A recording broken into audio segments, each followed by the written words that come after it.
The immigrants entering the primary labor market are highly educated, skilled professionals and business people.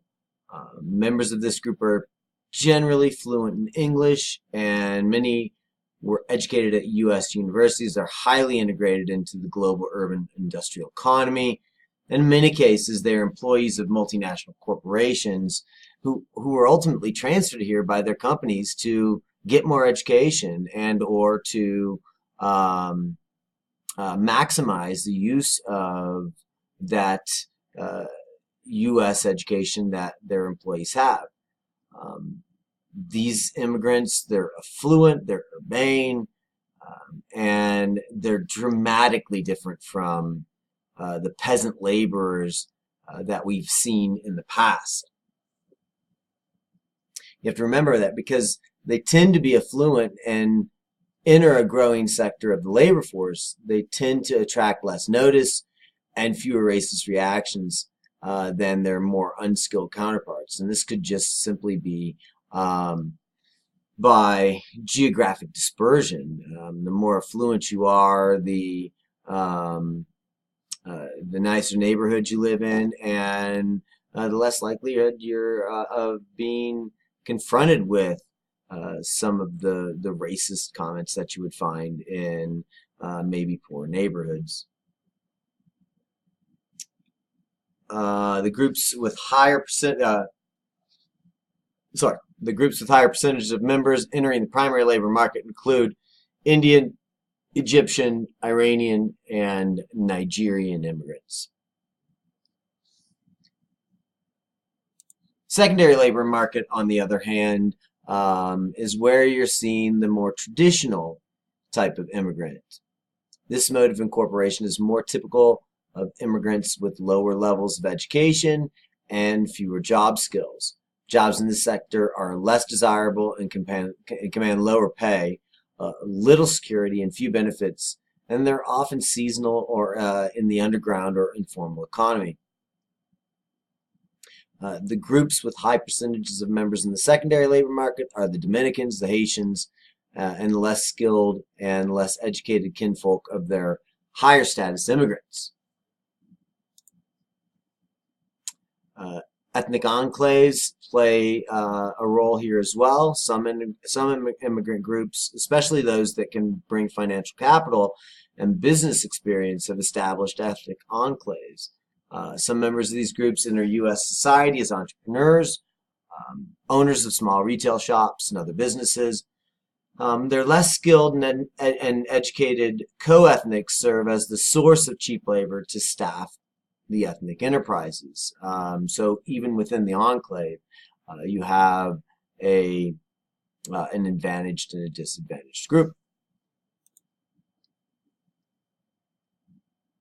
When we take comparative focus and we look at the Roma or Europe's true minority, collectively the Roma are the most disadvantaged minority group in Europe, and they present the greatest challenge to integration. Their continued poverty, exclusion, and marginalization challenge the themes of multiculturalism and democracy that are purportedly valued throughout Europe. Furthermore, this is not a new situation, and the Roma are by no means Europeans, are newcomers to Europe. Roma are not a single group or homogeneous entity. Members of these groups share little in common and are more similar to the majority members of the country in which they reside than they are to each other. However, from a pan-European perspective, they are often considered a single group. This, of course, leads to violence and intolerance towards this group, and is not only still very much present, but it is on the rise. Discriminatory attitudes are especially on the rise in Central and Eastern Europe. The deep divide between Roma and non-Roma in Europe is largely the result of a long history of isolation and segregated living. Some interesting issues and controversies. The majority of Americans regard immigration as a positive force, but many others are vehemently opposed to it.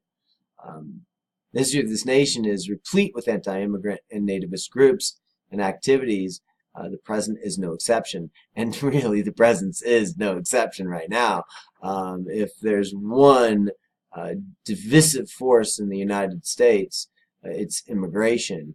Now, I think that this divide that is argued, like the United States is divided on immigration, that argument almost gives you the impression that the majority of people are divided on immigration. But I don't think that that's true. I think that the majority of people understand that immigration is important to the United States. It's an important part of our history. It's an important part of our future.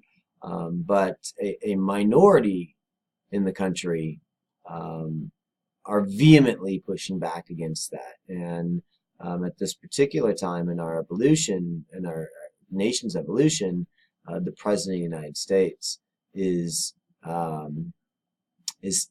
pushing forward some very divisive immigration policies. A majority of Americans regard immigration as a positive force.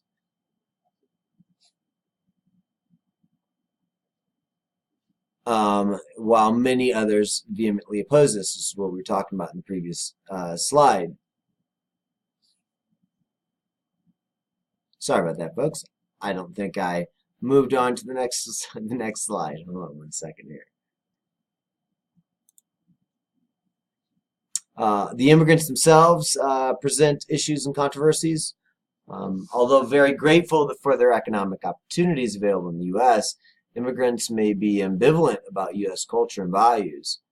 In a recent survey, immigrants were more likely to see immigration as a positive force for the larger society, and more likely to say that immigrants work hard and pay their fair share of taxes.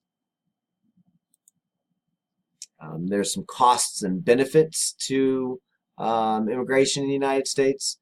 Americans are especially concerned with the economic impact on immigration. This has always been the case.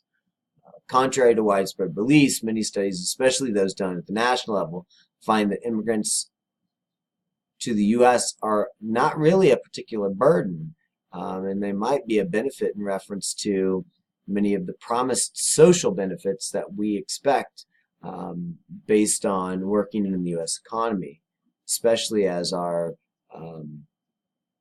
numbers start to level out as far as the birth rate for people within the United States. So in general, immigrants, undocumented as well as legal, pay local, state, and federal taxes and contribute to Social Security and Medicare. Brings us to the idea of undocumented immigrants. Americans are particularly concerned with undocumented immigrants, but again, are split in their attitudes. The estimated number of undocumented immigrants increased from 8.4 million in 2000 to a high of 12 million in 2007. That was an increase of more than 40%. The numbers declined, of course, during the recession and is now about 10.2 million. Some undocumented immigrants enter the country on tourist, temporary worker, or student visas and simply remain in the nation when their visas expire. And others, of course, cross the border illegally.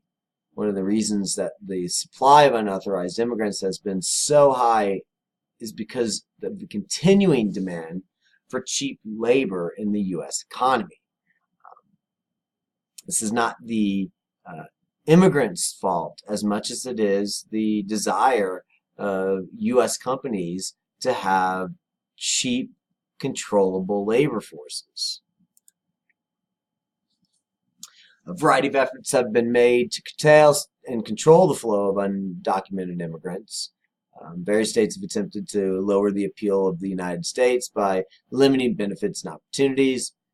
State bill or Senate Bill 1070 in Arizona, which resulted in racial profiling, Proposition 187 in California, and other efforts to decrease the flow of illegal immigration have included proposals to limit welfare benefits for immigrants, deny in-state college tuition to the children of undocumented immigrants, increase in the size of the Border Patrol, and the construction of taller and wider walls along the border with Mexico. Oh, the wall in Mexico. God love him. Over the past decade, a variety of proposals to reform the national immigration policy have been hotly debated at the highest levels of government, but none have been passed. The solution to the Dreamers, or DACA, by Barack Obama, was only possible, and Trump's repeal of DACA was only possible because the U.S. Congress, which is the legislative arm of the U.S. government, has failed to act to overhaul our immigration system. And that leaves the executive with the ability to push policies that might not be defendable under the law. Among advanced industrial nations, the United States and Canada alone automatically confer citizenship on the baby that is born within their borders, including babies born to undocumented immigrants. In the U.S., this policy is based on the 14th Amendment to the U.S. Constitution, which was passed shortly after the Civil War to guarantee the citizenship rights of ex-slaves. Birthright citizenship is one of the many hotly debated immigrant issues.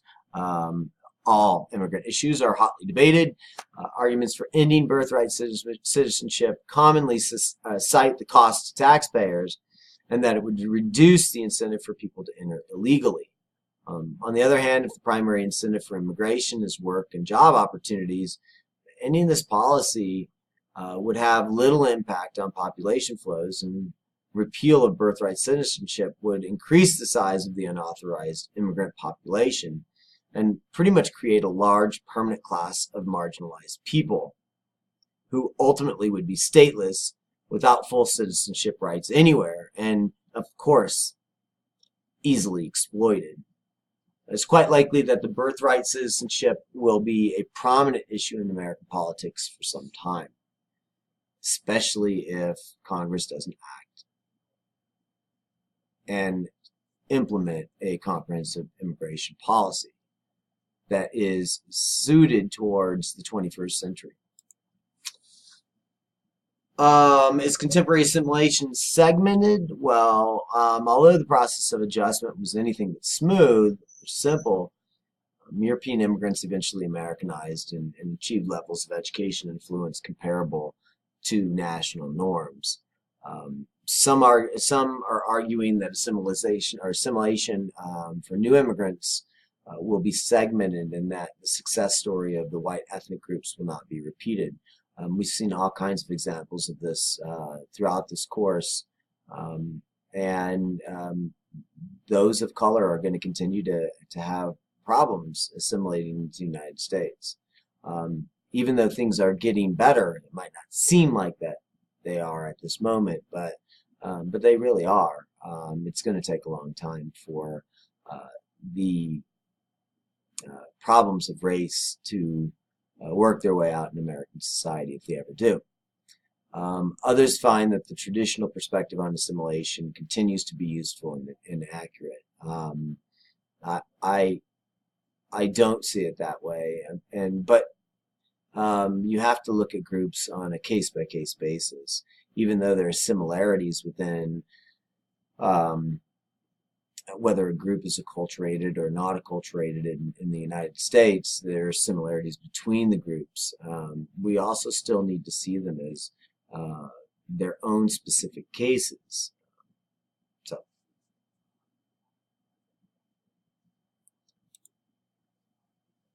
The case for segmented assimilation.